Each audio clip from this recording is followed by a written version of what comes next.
back home with Karl Malone. You've gone full circle.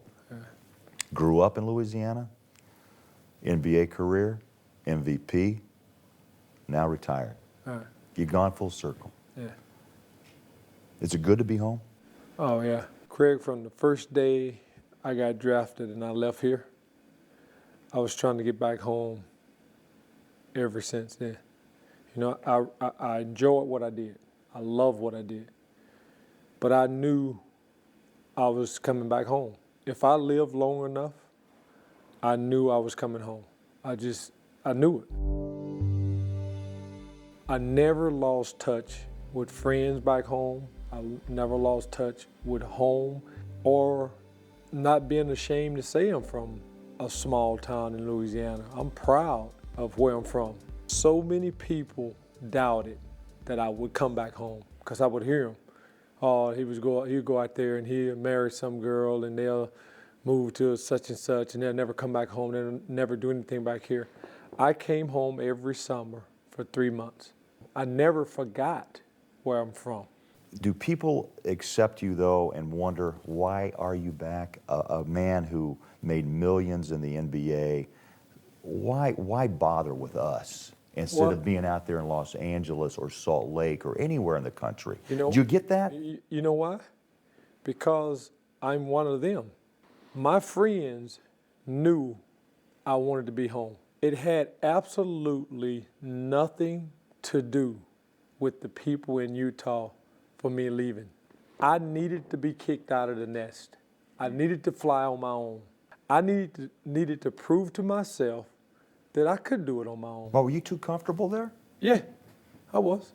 I was too comfortable. King of the hill? Yeah. But some people thought I just didn't like Utah. It wasn't that at all. What do you miss most about Salt Lake? What I miss the most about Utah is our home in the side of the mountain. I actually miss the hills, the air, the people. I miss Utah a lot. I'm not gonna lie to you, but I'm home. You credit Utah, though, for growing up? No doubt. I left here and went to Utah, and I learned a lot from my grandfather. Don't look at skin color. No, look at a person's heart. Do not go there looking at black and white. Go there looking at human being. You be the bigger person, or you take the lead. And if you ever have kids, you don't teach it, you know, but it starts with you. So I credit Utah because I'm from the South. And, you know, 20 years ago, the South, everybody knew kind of where our little spots was at, and we respected that. But I just was gone, boom, in Utah. Well, you came to white America. As white as it could be, like bread white, light bread white. Yes, yes. But you know what? I wasn't naive. I do realize that I was accepted because I was a basketball player and became a superstar. But on the flip side, they got you in the door. Now, what kind of person are you? What kind of person are you? I don't care what color you are. If your attitude stink, you stink. It don't matter to me, you know, whether you have something or you don't have something. But my attitude there was, I will leave it a little better than the way I found it. And you feel you accomplished that? Absolutely. I left a mark in Utah that I see every time I go back. I see it all the time. I see it all the time. When we come back, I want to talk about Miss Shirley, retirement, and the Jazz. Gotcha. Can we do that? Of course. All right. We'll do that with the mailman after this. How far away are you from home here in Louisiana? About 173 miles. So you just drive it right on up? Right. Take about 4 hours of driving. How many people came with you from Louisiana? My daughter, Tiffany, and my grandson, Coda, and a friend of mine, Ruby Jean. That's great. You gotta love it. I'm the best fisherman in the world. Everything she learned from me. I taught him everything he knows. It's never teach a person everything. See how quick it took her to get going? See that? That's all I had to say. We're gonna go about the fishing. Shirley, Miss Shirley, as most people knew her. Are you still hurting Absolutely. with her passing? Absolutely. She instilled work, attitude, not to be disrespectful, your word, but stand by what you say. Hard work. If you're making a day's wage, give a day's work. I'm her. Yeah, I'm her. My mom was a straight shooter. She told you what was on her mind, but she always respected people. Every day I miss her. I miss her every day. Oh, I saw it. I don't think no. You broke it first. Some days get easier. Some days I see something that reminds me of her, and I think about her more. Those are a lot of times I like to be alone. And I think my wife knew it. I think she sensed that. 2 years earlier, we lost her mom. I think we each grieve differently. Are you a religious man? I've never asked you that, and you've never really spoken maybe of it. But do you find peace, or do you have anger still with her passing? Anger, no. Disappointment, absolutely. She got healthy with us in Utah. She stayed the whole basketball season with us. I flew down on the plane, and she flew back. Really, this is my date tonight. My family's out of town, so whatever she want to do. If she want to stay around 5, she probably want to go to Burger King and get something that she don't supposed to have. But if that's what she want tonight, we'll just make a night of it. And there isn't a lovelier date than that. No, this is my date right here. Have you But had? she still can't fish though. I'm the best. University of Utah Hospital did miracles. For her birthday, I gave her a card, and the card said, "It's nice to have my mom back." Missed the mom for 18 years, was sick, and I had my mom back. Religion, I'm Southern Baptist. I do believe in higher power. I do know that we're just here for a short period of time to make our mark on life. 40, 50, 60, 70 years, not a long time. But when you pass, you're dead. But your spirit lives on. But your spirit live on. But let me get to that. I don't want no one here when I pass to say his memory must live on. It's my job to leave those impressions while I'm here. I believe in God. I believe in heaven and hell. And I also believe that we're not going to be here as long as we think we are. There's too many things happening. There's too many signs that God given us and we're never looking at them. You know, you talk, your mother, and I had a chance to meet her several times, no question, impacted your life. Let me go back, though, to a very tougher time in your life. Is part of who you are and the driving force because of your dad's passing in such a horrific way? Yeah, he was a coward. He was a coward. Committing suicide is for cowards. Taking your life is for cowards. And I say that. I'm not being disrespectful because that have happened and families are hurting. You tear a whole family for the rest of their lives down. That's the ultimate selfish act that you can do. And my dad did it. Saying all that, I forgave at age 30 years old, on my 30th birthday. What changed? I grew up, kids of my own. I wouldn't dare do anything not to watch these guys have kids. That's selfish. That was my low blow, was my dad. But it also made you. Oh, it definitely made me.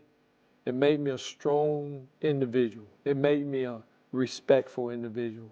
It made me a person that when it came time to suck it up, just suck it up. Because you know what? You're not a coward, you're not a quitter. People that do that are both. They're quitters and they're cowards. And it's just tough. Well, guess what? It was just tough for me too. The Utah Jazz are very happy to announce that we're going to bring a mailman.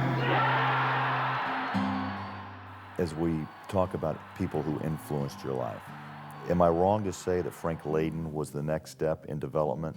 How did he impact you as you began a pro career? Coach Layton did it as only he could do it. First of all, he looked you in your eye and say, we're trading Adrian Dantley. That make you mad? Yeah, they did. They didn't think he was a good influence on you, did they? No, and I thought he was, because he came back in shape all the time and he worked his butt off. And we spent numerous hours and nights talking about things and all of that. But when he looked me in my eye, Frank, and said, we're trading Adrian Dantley. Are you going to be ready? I answered the question, yeah. So I would definitely think that Frank had a tremendous amount of influence on that. And Jerry Sloan, I have to say Jerry. I love him to death. And Larry Miller. Let me ask you about Jerry next. We need an hour to talk about Larry and that relationship. But Jerry is kind of like, is you.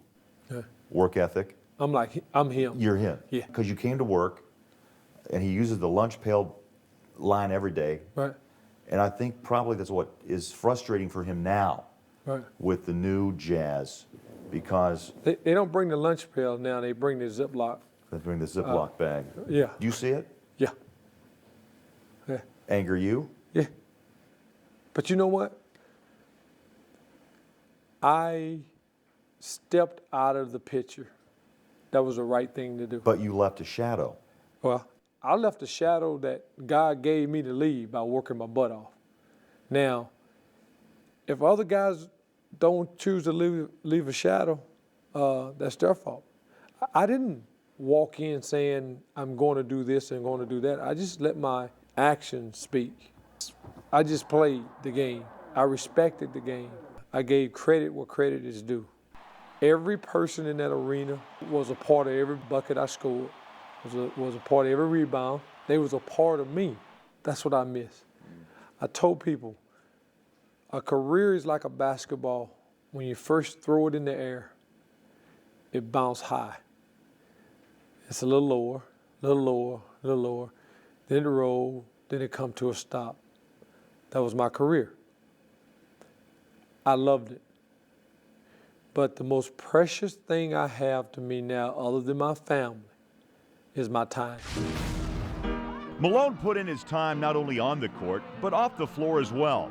When we come back, the mailman delivers in ways not many know about. To be able to change a person's life, they're going through so much anyway, and to be able to come in and, for a positive, change your life, that's what life's about. When you're growing up, you say to yourself, no matter what, I'm going to make a difference, no matter what.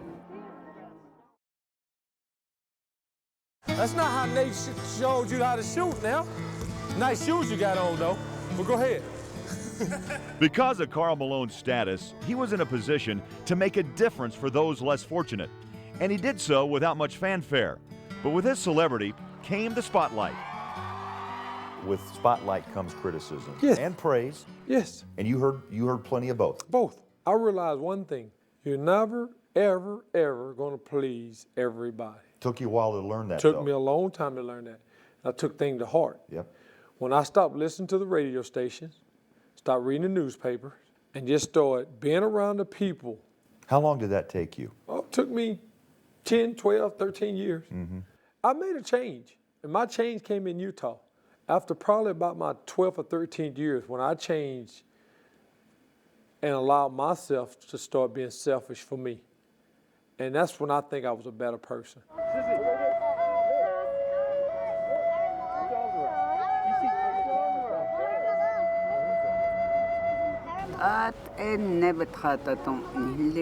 She says that she loves him very much. She loves him because that he had taken the time to come on a reservation to be with us. I consider him as one of my children. He's my son. I would find myself doing so much for people without cameras there, and find myself going beyond the call of duty. And then the next day, somebody have the nerve to write something or say something so negative. I want to just say, fool, did you see what but I didn't want them to know. Because you know what? They don't deserve to know. One critic used to sign a check a year. It was an interesting relationship, Larry H. Miller and Karl Malone. More bumpy than good or more good than bumpy? More good than bumpy. Take it any day. What set you off with him, and what set him off about you? I think Larry and I have very similar drives, very similar motivations, and very similar determination that a lot of people don't understand. We're very strong-minded, strong-willed, damn it, I'm doing it my way, damn it, no, I'm doing it my way, and we bump heads. That's simple as that. Talk to him. Ask him the same question you asked me. He have passions similar to the passions I have. He have different businesses he do that he like. I have mine that I like. But I tell you one thing, I learned this. You forgive and you can forget. Good owner? Great owner. Great owner. Stock goes left to right, rolls the crowd, hammer drop, Stockton to Malone. Someone you can't talk about Malone without John Stockton alongside. All right. Does that bother you when you speak of one, you have to speak of the other? Why? No. Some athletes would have the ego to say, no. Listen, I did all this, so respect that. But you and John, you can't talk about one without the other. Well, I think the toughest thing for the NBA is how they're going to not allow John in on the first ballot of the Hall of Fame because they would like for us to go in together because it's, 5 years after you retire, and I played an extra year. Right. So they right now trying to figure that out. But I cherish that relationship. I talk to Stock a lot, 2 or 3 times a month. About? Race, religion, you name it. A black man from Louisiana and a Catholic Caucasian Spokane, Washington, and how their 2 lives meshed for so long. Because Shirley Malone Jackson did not teach racism. And Jack didn't teach racism. Therefore, the kids knew no racism. We accepted each other for who we are in our heart. When we come back, why you played in Hollywood, okay? When we come back. You know how Shaquille put his spin on it. He's a superhero, so that's how he talked to me. I would imitate him, but he might. Well, that's all. He had a little teammate. He said, "You need me, I need you. You come to LA, we rule the world." That's what he told me now. And then I'm like, damn, I think I just hung up with Superman or something. Stockton with the ball, front court left. He looks to Karl Malone. He's got him low. The mailman jumps it. Shot up. It's there. He did it. He did it. John Stockton to Karl Malone. A new NBA assist. Stockton holding, still holding, looking for Karl. He's got him low. Here it is. Karl on a hand scoop. Here it is. The mailman. It's now the second leading scorer in the history of the game. It was Stockton to Malone, cementing his legacy as the second greatest power forward ever to play the game. Will it ever be done again? No, never. Why over the years could Stock and you be all-stars, co-MVPs in Salt Lake City, Olympic teammates, but yet no backbiting, no backstabbing, no juicy stories, no ill will? Because we respected each other. We respect each other as a human being, as a person. What's in here? What's in your heart? That's what we respect. I respect John Stockton. It's corny. I love John Stockton. So you go to Los Angeles. Yeah. We'll do it again. If the team was still there, I would probably be still playing right now. If Shaq, Peyton, Kobe, even though some of the little problems there. His problem, hell, it wasn't mine. I didn't have a problem with him. Still don't have a problem with him. Pick out your most challenging opponent. Who got you juiced up? I would have to say it was teams, not individual. The Lakers used to get me juiced up. Stockton reversing, driving, back to Malone. Malone for three. He got it. He got it. The Jazz lead. Dallas, because they didn't pick me, used to get me juiced up.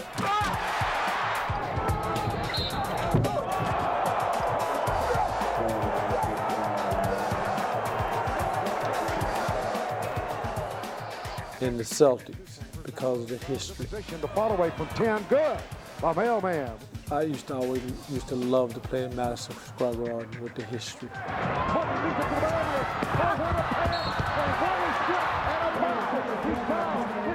So those places got me juiced up. How about most memorable moment? When Stock hit the shot to go to the finals. It was the most awesome thing. The picture that was snapped, Stock actually had emotion, Right, which he rarely showed. right. That was, God, we finally got over the hump. After all the years of training and doing this, we finally got over the hump. Twice we did. Which brings up the most down moment of the career. Yeah, Game sixes? yeah. Stockton. Harper's on him. Behind the screen. Harper got a piece of it. It comes off. The Chicago Bulls have won their 6th NBA championship. Can you even verbalize what you felt walking off the floor? I don't guess we're supposed to win more than that. If it's going to happen like this again. That's what I thought. I resent some horse calls. I do resent that. For an official to come up to me 2 years later in a preseason game and say, I'm sorry for the calls that I made that cost you guys the championship. This is 2 years later. You say that to me in a preseason game. What was your response? Thanks. Now, that's what eating my craw is. You knew what you was doing. Where did it come from? It'd be a higher power than you. But all in all, that's what I resented the most. You made an interesting point about after the loss, it's not meant to be. Do you still have that feeling about LA, the knee, why now, when it was so close again? I just figured that's how it's supposed to be.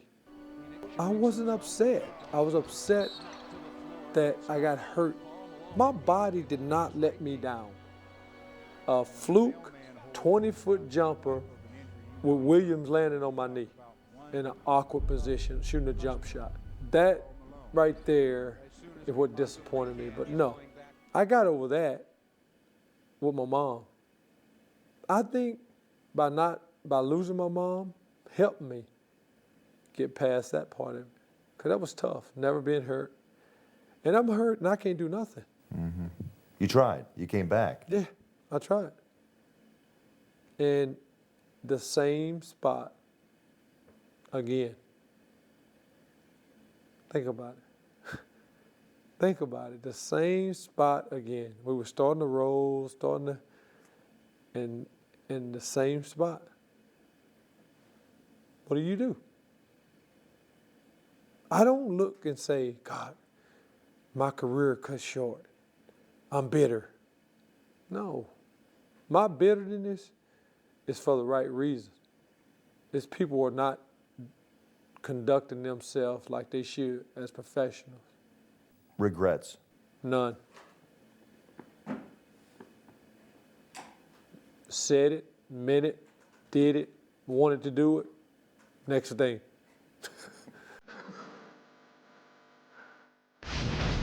So I've been there for these guys 25 Malone has moved on now and seems to be happy back home doing what he loves. When we come back, we catch up with the mailman and find out what he's up to these days. And a fun story. Everybody jealous. I get to play in this big sandbox.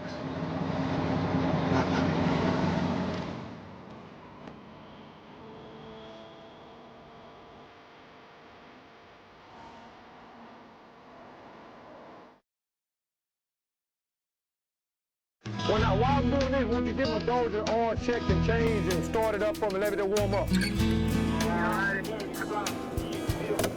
Let him bag back out of there when you get out. He's wide.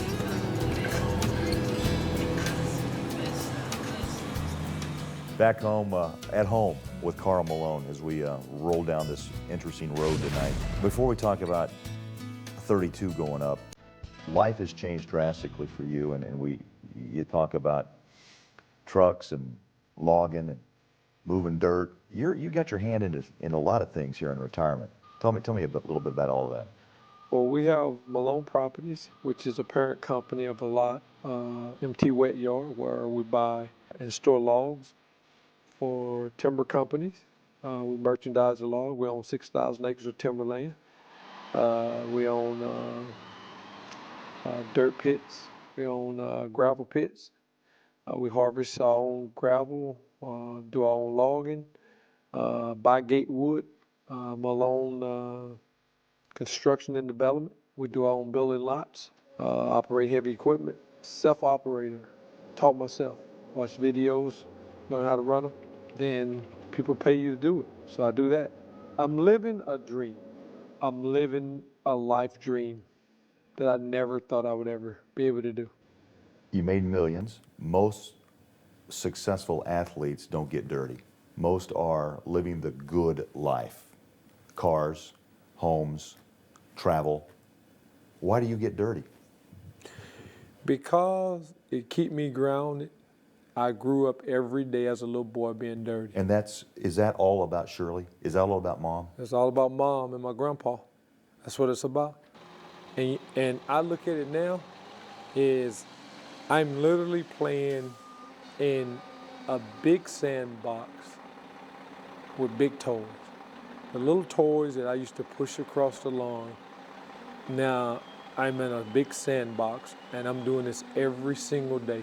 If I'm not mistaken, and people have told me, this is a passion that just didn't grow out of having the money to buy these play toys. Yeah, I'm passionate about what I do now. When I played the game, I loved the competition. That was the ultimate. Compete at the highest level. I wasn't passionate about the game. I loved hard work and I loved to compete. Now I'm passionate about my friends and what I do now. I learned how to drive my 18-wheeler at Davison Transport here in Ruston. But I was always intrigued with heavy equipment, big dozers, track hoes, and all that. And I taught myself to run them. Do you find, though, people almost are surprised? And I go back to that question about a man who doesn't need to get dirty. Right. But do they take you serious? Oh, yeah. When I go to work, they take me serious because they want something done. I get it done. I get it done. I don't talk about it. I'm about it. If I come look at a job that you want me to do, I'm going to tell you what I charge, and I'm going to get it done. And I'm not going to milk it, and I love it. I get excited, more excited off things that I create than more than what someone else created, like a jazz check. There was nice checks, but I get more excited off a $3,000 or $4,000 construction job that I went out and somebody seen my work and wanted a job done, and they came and found Malone Construction, and we went and did it. Malone's success since retiring isn't limited to just his business ventures. He and his wife, Kay, have also had great success in raising their 4 children.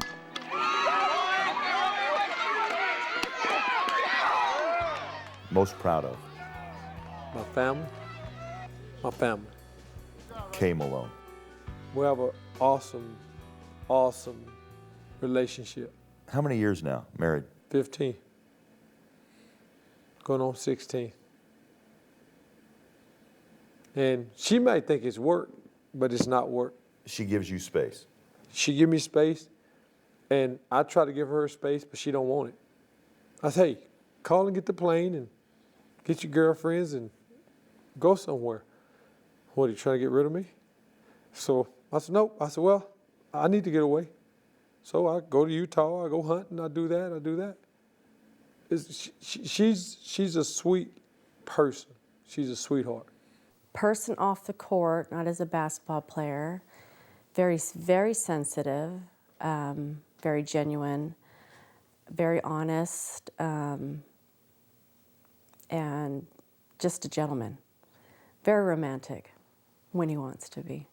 Let me ask you about your dad. What do you know about him that other people may not know about Karl Malone? He's nice, he's funny, and he's intelligent. He's hilarious. What? He's funny. He likes dancing a lot. What's his favorite dance? Can you show me? No. You can't show me the dance? Is it like a twist or? He lifts up his legs and he goes.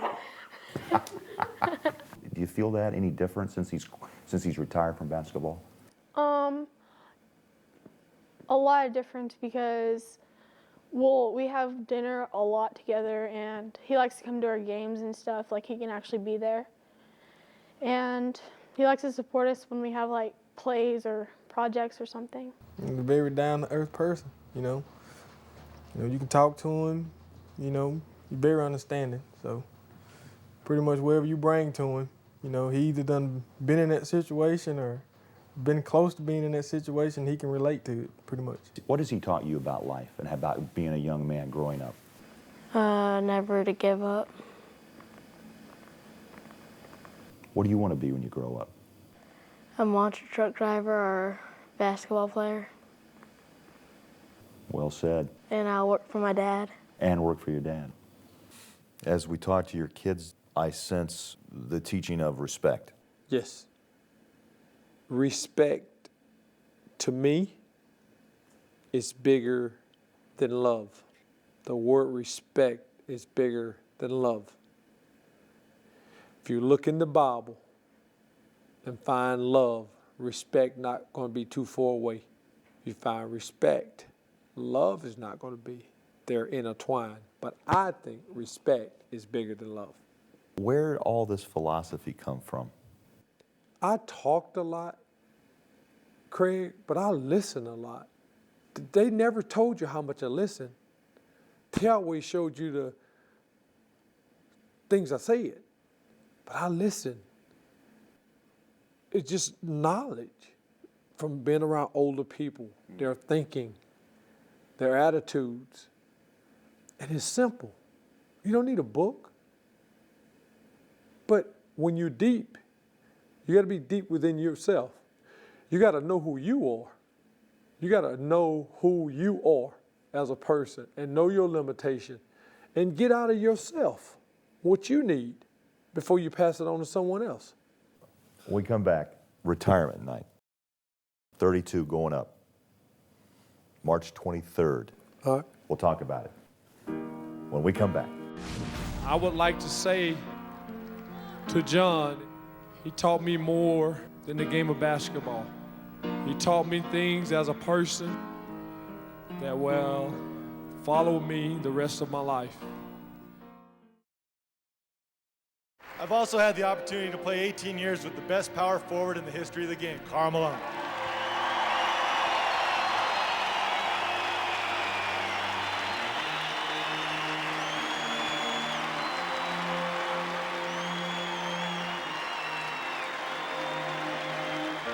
He's going to get what he deserves when he has to come up here and do this for himself.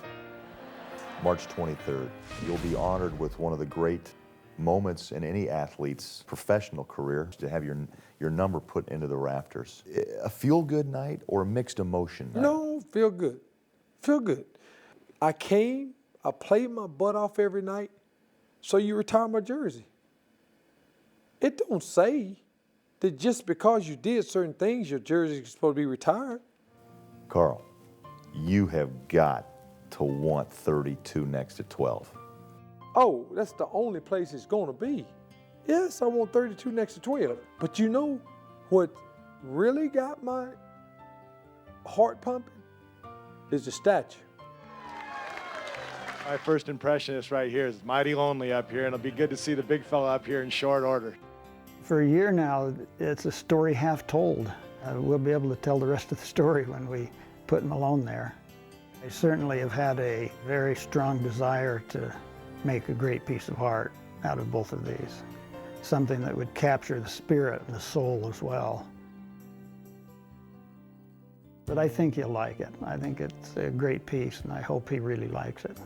Every time I come to Salt Lake, I put my big black jacket on, my cowboy hat, a pair of jeans, and get me a stogie, and I pull my hat way down, and I walk around Stockton statue, and I look at it all the time. I walk around it probably 10 or 15 times, just my little ritual. And that, to me, is more powerful than the jersey hanging from the rafter. A bronze statue, from now on, can be touched, looked at every day. Do you expect to be emotional? I would thank the people that believed in me no matter what was said, no matter what was done. I still believe in Karl Malone. So my speech is going to be a lot of thinking, a lot of handshaking. I'm emotional out. You know, yeah. If something happened to my wife and kids, I guarantee you I cry. And I cry now. But it's a different level now. When I lost my mom, that emotional part of me, it's gone. You know, it's gone. Future. Do you see yourself here or Karl? Are you back in basketball in some capacity? Well, I'm a phone call away from listening to something that makes sense. No. If you're looking for a guy to go out and be the community ambassador, relation director, ambassador of basketball, no. You want to make hardcore decisions. Oh, like hardcore, like Joe Dumars' decision. And I would make it with Utah. You want to work for the Jazz if the phone call would come. Oh, no. In their office. I'll probably commute. But I tell you what, I'll make some decisions and I'll make some changes. I'll start right away. Yeah. One phone call away. One phone call away. I'll fly my own self up there. Don't even waste your money on the ticket. Let me take the plane trip up there on my dime. Would coaching ever interest you?